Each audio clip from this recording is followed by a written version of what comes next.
জন্য অনেক চেষ্টা করছে, কিছু করতে পারে নাই।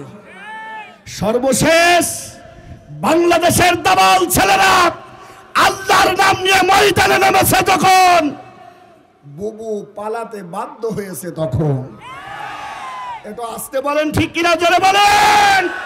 অতএব আগামীতে যদি আল্লাহর এই কোরআনের রাজ কায়েম করতে হয়, সব তন্ত্র মন্ত্রবাদ আল্লাহর তাকবীর দিয়ে মাঠে নামলে আল্লাহর কোরআন ময়দান থেকে সংসদে যেতে বাধ্য হবে, ঠিক কিনা, জোরে বলেন ঠিক কিনা। অতএব আমাদের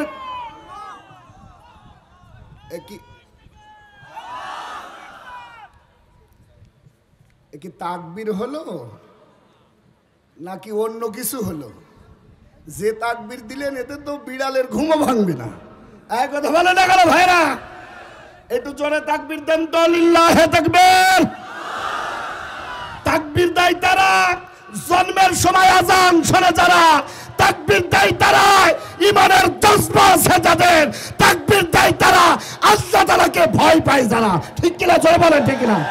আর তাকবীরে বাধা দেয় তারা দাদা বাবুদের সঙ্গে গোপনে আতায়াত করে যারা, তাকবীর শোনে না তারা, তাকবীর দিতে ভয় পায় তারা, জন্মের সময় আজান শোনেনি যারা। এখন বলেন জন্মের সময় আমাদের আজান আছে, তাহলে তাকবীর দেন লিল্লাহে তাকবীর। আল কোরআনের আলো।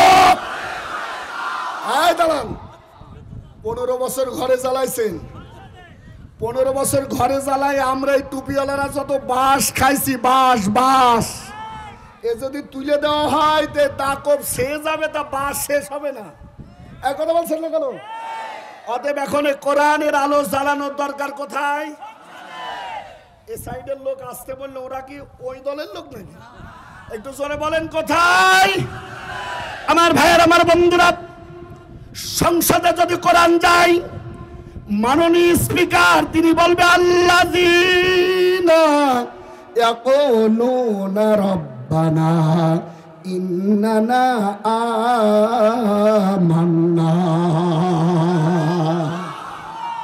স্পিকার বলবে আমি আল্লাহর গোলাম, আমি আল্লাহর, একটু জোরে বলেন না কেন?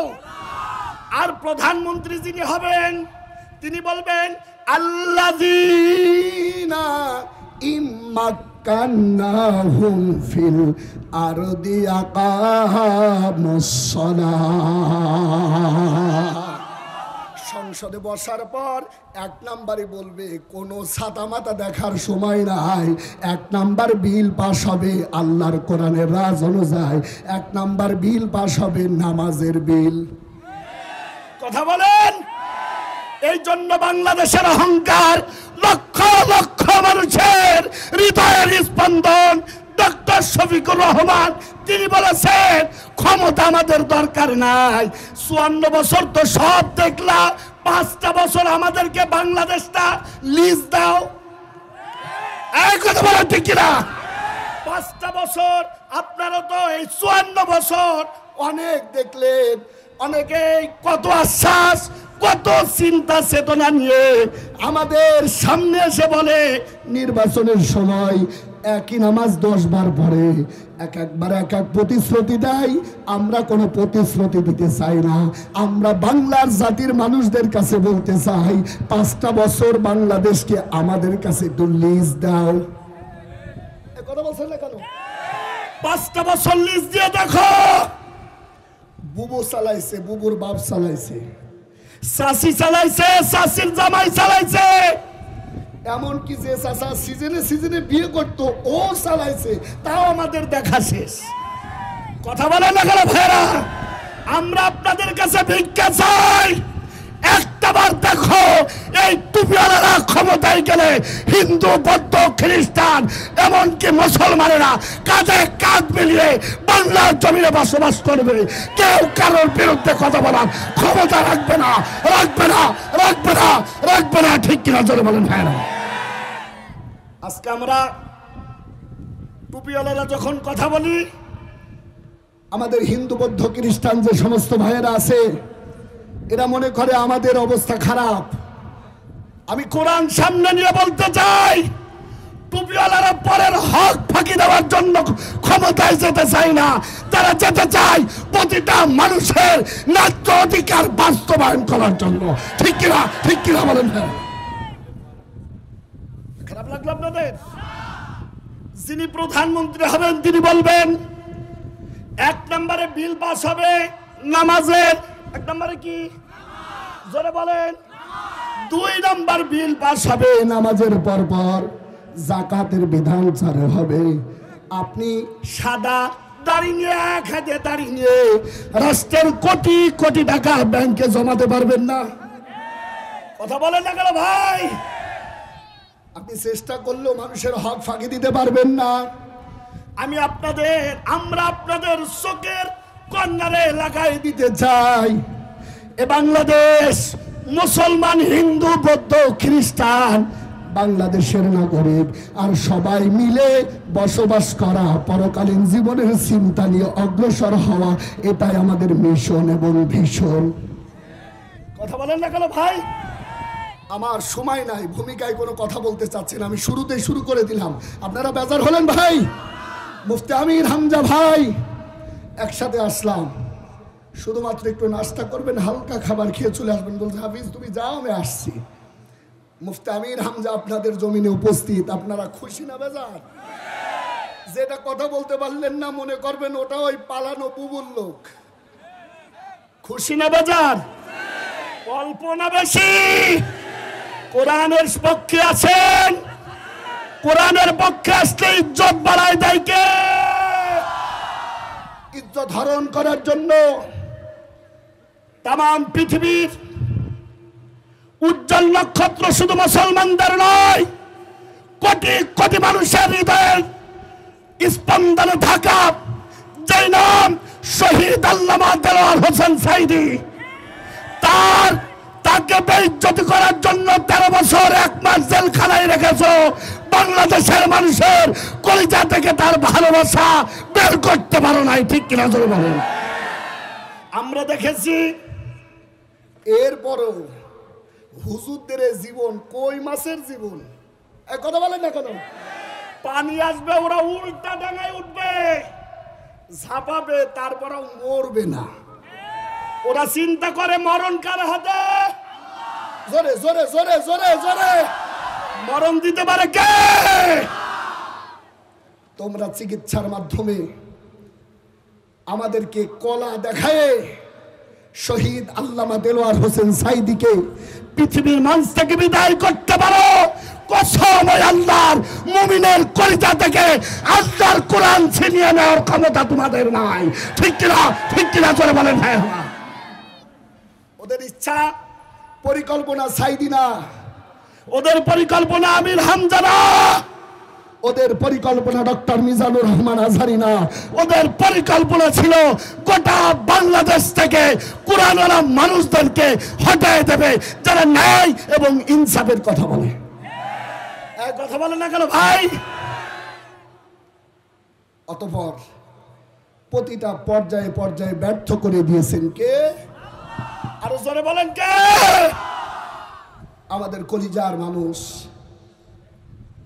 মুফাসসির যখন চলে যাবেন মুস্কি হাসি দিয়ে জাতিকে বুঝাই দিতে চেয়েছেন বেশি সময় লাগবে না, কোরআনের পতাকা বাংলার জমিনে পথ করে উঠবে। যারা বাধা দেবে ওরাই অপমানিত, লাঞ্ছিত, বঞ্চিত হয়ে যাবে। ঠিক কিনা জোরে বলুন? হয়েছে না হয় নাই? একটু জোরে বলেন। গত বর্ষদিন বাংলাদেশের প্রখ্যাত বললে ভুল হবে, কুখ্যাত এক সিয়াসিত্তার মুহাদ্দিস ফাইটে যায় মলম দেওয়ার জায়গা নাই, ধরা পড়ছে 4 দিনের রিমান্ড। সুবহানাল্লাহ বলার দরকার নেই, আগামীকাল বলেন। আল্লামা সাঈদী সাহেবের বিরুদ্ধে সবচাইতে বেশি যিনি কথা বলতেন ওর নাম হলো কালা মানিক। কি মানিক? আপনাদের খারাপ লাগছে? কি মানিক? জোরে বলেন। 5 তারিখে জুলাই আন্দোলনে আমিও ছিলাম, আমার মাথায় এখনো 2টা বুলেট আছে, বের করতে পারি নাই। অজ্ঞান হয়ে পড়েছিলাম আমরা।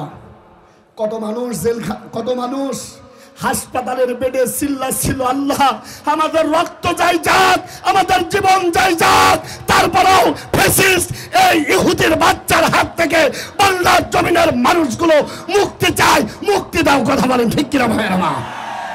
আমার ভাইয়েরা, দুঃখ ভরাপন্ন মন নিয়ে কয়েকটা কথা না বললেই নয়। 5 তারিখে আমরা দেখেছি লেডি ফিরাউন সর্বশেষ কিচ্ছু না পেয়ে দেখতেছে এক এক বাঙালিকে গুলি করি, এক এক ছাত্র জনতাকে গুলি করি, 50-100 ছাত্র সামনে এসে হাজির হয়। এই আন্দোলন পুলিশ দিয়ে থামানো সম্ভব নয়। সর্বশেষ 41 সাল পর্যন্ত টার্গেট নিয়ে মহিলা মাত্র 45 মিনিটে বাংলাদেশ থেকে পালাতে বাধ্য হয়েছে। এক কথা বলেন না কেন ভাই? তবে আরো আশ্চর্য ব্যাপার কি জানেন? 3.5 ঘন্টা আকাশে নড়েছে। কয় ঘন্টা? 3.5 ঘন্টা ঘুরেছে। তথ্য থেকে বুঝলাম প্রায় 27টা রাষ্ট্রে হেল্প পেয়েছে, সাহায্য চেয়েছে, ভিক্ষা চেয়েছে। চীনের কাছে বলে অ্যাং চুং চুং ফাং, আমাকে কি একটু জায়গা দেওয়া যায়, আমি বড় অসহায়। চীন বলেছে কোনো অভিশপ্ত মহিলার জায়গা চীনে হবে না। কথা বললেন না যে ভাই? তাহলে চীন বুঝেছে ও মাল আসলে ভালো মাল না। কথা বললেন না কেন ভাই? সৌদি আরবকে ফোন করছে, সৌদি আরব বলে না আমাদের জায়গা তোমাদের জন্য নাই। এইভাবে 27টা রাষ্ট্রে ফোন করছে। কয়টা? একটু জোরে বলেন ভাই, বলেন বলেন। সর্বশেষ কেউ নেয় নাই, যার মাল তার কাছে গেছে। কথা বলেন না কেন ভাই? সর্বশেষ মুদির মাল মুদির কাছে গেছে। তবে আরো একটা আশ্চর্যের ব্যাপার কি জানেন? গত সপ্তাহের রিপোর্ট, পাকিস্তান যখন ঠেলা মারল, মোদি বাবাজি পটলের মতো চ্যাপ্টা হয়ে গেছে। এখন বলতেছে মাল আর আমার লাগবে না, যার মাল তার কাছে ফেরত দেবো। সুবহানাল্লাহ। আগামীকাল বলেন, আজকে বলার দরকার নেই। আরে আমরাও চাই ওই মাল বাংলাদেশে আসুক। লক্ষ লক্ষ মানুষের অত্যাচার করেছে, শাপলা চত্বরে রক্তে রঞ্জিত করেছে, এর বদলা বাংলার জমিনে হবে। কেউ দেখাতে পারবে না, পারবে না, পারবে না, পারবে না। ঠিক কিনা করে বলে?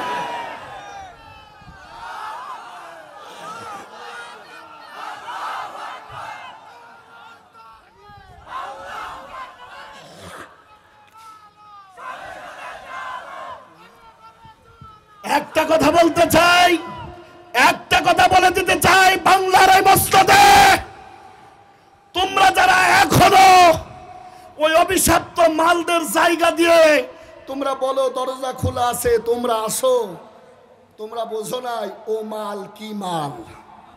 কথা বলেন না কেন? মোদির ছিল অবৈধ মাল। কি মাল? ও হিন্দু না মুসলমান? আমি বাংলা ভাষায় কিছু কথা বলতেছি। ও হিন্দু না মুসলমান?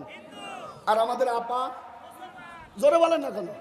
তো হিন্দু আর মুসলমানের কোনোদিন কি প্রেম হয়? কথা বলছেন না কেন ভাই? যদিও সে প্রেম করছে ক্ষমতার জোরে, তবে যুবকদেরকে বলে যায় অবৈধ প্রেম বেশি দিন টেকে না। কথা বলেন না কেন? বিয়ের আগে যেগুলো হয় ওগুলো কি বৈধ না অবৈধ? একটু জোরে বলেন। অবৈধ। তাহলে তোমরা যারা সারা রাত প্রিয়া প্রিয়া করো, অবৈধ প্রেম টিকবে না। যদি টিকাতে চাও আগে বিয়ে করো। এই কথা বলে না কেন? যদি অবৈধ প্রেম টিকতো, দুনিয়া উল্টিয়ে গেলেও মোদি আমাদের আপারে ছাড়তো না। কথা বলে আমার ভাইয়ের, আমার বন্ধুরা, আল্লাহ রাব্বুল আলামিন আমাদেরকে সান্ত্বনা দিচ্ছেন। মা আনজালনা আলাইকাল কুরআনা লিতাশকা। আল্লাহ রাব্বুল আলামিন বলেন মা মানে যা, আনজালনা আমি আল্লাহ নাজিল করেছি, আলাইকা নবী তোমার প্রতি। এখন নবী আছে বাংলাদেশে কয়টা? এই কথা বলেন না যে নবী কয়টা? তাহলে এখন নবী নাই। আল্লাহ টুপিওয়ালাদেরকে সান্ত্বনা দিচ্ছেন, ও টুপিওয়ালারা চিন্তা করো না, টেনশন করো না। কোরআন নাজিল করেছি সারা জীবন মাইর খাবা তা না, সারা জীবন জেলখানায় থাকবে এই জন্য না, সারাটা জীবন গালি শুনবা রাজাকার, মৌলবাদ, জঙ্গিবাজ, এই জন্য না। কোরআন নাজিল করেছি আমি আল্লাহ তোমাদের ইজ্জত আর সম্মানকে আকাশ চুম্বি করার জন্য। অতএব টুপিওয়ালারা, মুফতি আমির হামজার দিকে তাকায় দেখো, 3টা বছর কারারুদ্ধ হয়েছে, কষ্ট করেছে। আমি জানতে চাই বাংলাদেশে তার ইজ্জত কি কম না বেশি? আপনারা কি আমির হামজার চেহারা দেখার জন্য আসছেন?